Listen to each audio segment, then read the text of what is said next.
First of all, sort of going back to that conversation, it's very important that the seller of these assets obtain counsel because this is a transaction that might be one of their largest transactions that you have in your life, and you want to make sure that you're finding appropriate counsel who understand the details of these transactions so they can explain it to you and make you comfortable with the transaction you're about to commit.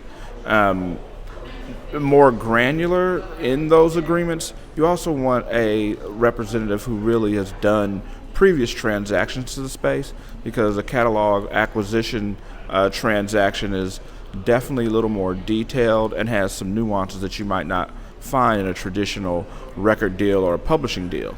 So you really want to find a lawyer who's familiar with the terms that you might not even find in a record deal. For example, there's a term called the cash date in asset purchase agreement for a catalog, which is a date that marks the point in time when all of the income will go from the seller to the buyer. And so sometimes people have never seen this concept of a cash date, and why do you have a cash date? Well, when you're selling a catalog, you are selling accounts that are already generating money, but they might pay out in different times of the year. Some accounts, if they're publishing accounts, might pay out quarterly. Some artist royalty accounts pay out semi-annually. Some distribution accounts pay out monthly. So instead of trying to find 3 or 4 different dates of when the buyer gets paid to the seller, we just delineate a cash date so that we know that all the income coming in at this point and prior to the cash date goes with the seller, and then all the income that comes in after the cash date goes with the buyer. But there are also other details that might be different. There are holdbacks, which are indemnity baskets for the buyer so that all the accounts are set up correctly with the payors and that they are getting paid.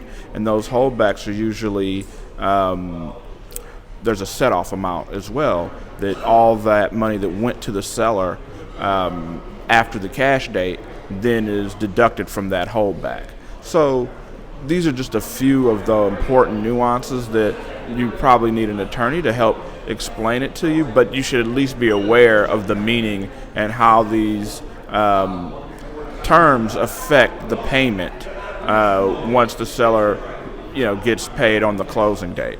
So just some important terms to be aware of, but more importantly, it's important to have a lawyer who can help guide you through the process.